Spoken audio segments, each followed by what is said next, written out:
Urgency is not faith with more energy. It is lack trying to sound committed. And once you see this, you will understand why the harder you try to force a desire, the farther away it seems to feel. The fulfilled version of you is not frantic. They are not checking every hour. They are not negotiating with life like something precious might disappear. They move differently, not slower because they gave up, calmer because the inner argument is over. This is one of Neville Goddard's most misunderstood lessons. The end does not feel like panic. The end feels like relief. When something is truly yours in consciousness, you stop attacking the day with tension. You stop treating every quiet moment like a threat. You stop making desperation look spiritual. Because pressure has a message. Pressure says, I do not have it. Pressure says, something must happen quickly or I am not safe. Pressure says, I am still outside the reality I want. And that is the problem. You cannot occupy fulfillment while emotionally announcing absence. You cannot live as the one who has received while behaving inwardly like the one who is pleading to receive. This does not mean you do nothing. That is not the point. It means your action must come from possession, not panic. There is a difference between sending the email from confidence and sending the email because fear is chewing through your stomach. Same email, different state. There was a woman named Maya who worked as a freelance designer. She had sent a proposal to a client that could have changed her entire month. The project was perfect. The budget was perfect. The timing was perfect. Then nothing happened. One day passed, then two, then three. Maya began living inside that empty inbox. She checked before breakfast. She checked during dinner. She checked while brushing her teeth. And each time there was no reply, she became smaller. She told herself she was being responsible. But she was not being responsible. She was using the inbox as a judge. By the fourth day, she started rewriting the proposal in her mind. Maybe the price was too high. Maybe her portfolio was not strong enough. Maybe they found someone better. Notice what happened. The client had said nothing. But Maya had already entered rejection. She was not imagining from being booked. She was imagining from being replaceable. That night, she paused. Not because she felt brave. Because she was tired of being dragged around by silence. She asked herself one question. What would I do tonight if this project were already mine? The answer was not dramatic. She would close the inbox. She would clean her desk. She would prepare the project folder. She would write down a few ideas for the first meeting. So she did that. Not to trick reality. Not to force the client. Not to perform confidence. She did it because the hired version of her would naturally prepare. That is the shift. The fulfilled self does not sit frozen, waiting to be validated. The fulfilled self moves from quiet certainty. Maya still sent a follow-up the next morning, but it was short, clear, simple. No nervous over-explaining. No hidden begging between the lines. And after she sent it, she did not spend the day refreshing. She returned to the state. She returned to being booked. She returned to the inner position that said, this is normal for me.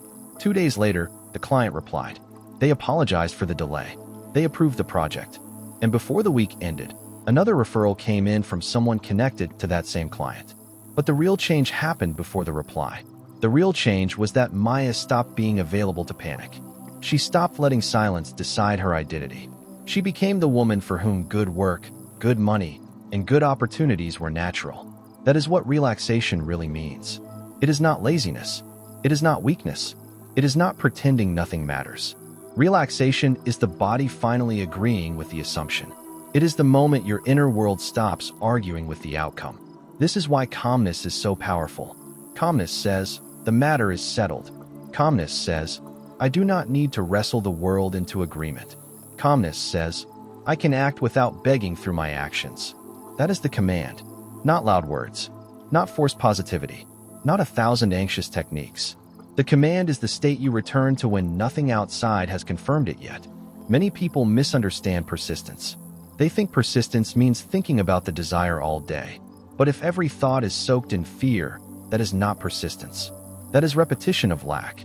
True persistence is returning to the identity that would be natural if the desire were already fulfilled.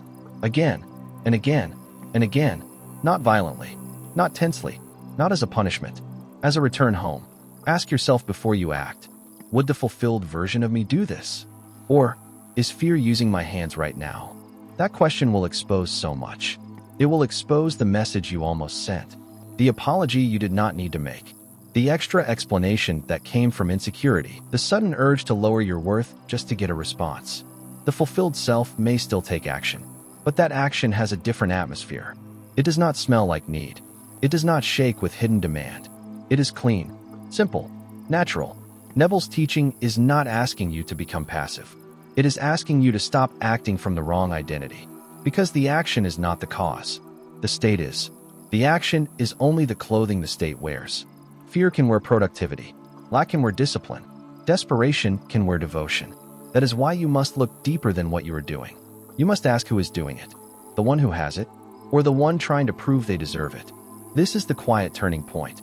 When you stop trying to make life answer your anxiety. When you stop using effort to cover disbelief. When you stop confusing tension with faith. The fulfilled life begins with a fulfilled inner posture. A loosened chest. A quieter mind. A decision that no longer needs applause. You may still send the application. You may still make the call. You may still prepare the room. You may still show up, work, create, speak, and choose. But now you are not doing it to become worthy. You are doing it because worthiness is already your state. That is the difference. That is the law in motion. So today, notice where you are forcing. Notice where your desire feels like a clenched fist. Notice where you keep trying to pull the future into place because you do not trust who you are within. Then stop, breathe, return to the inner fact, not the outer evidence. The inner fact. I am already the one. I already live from the answer. This is already natural to me. Let that become your ground. Let that become your tone. Let that become the place you act from. Because the world does not need your panic. It needs your assumption. It does not need your strain. It needs your settled identity. The fulfilled self is not loud. The fulfilled self is not frantic. The fulfilled self is calm enough to let reality catch up without abandoning the state. That calm is not empty. It is creative. It is not waiting. It is knowing without noise. And when you finally stop trying to force what consciousness has already accepted, life begins to move in ways pressure never could. And if this message resonated with you, don't forget to like this video, subscribe to the channel, and hit the notification bell, because what you learn next could change your life.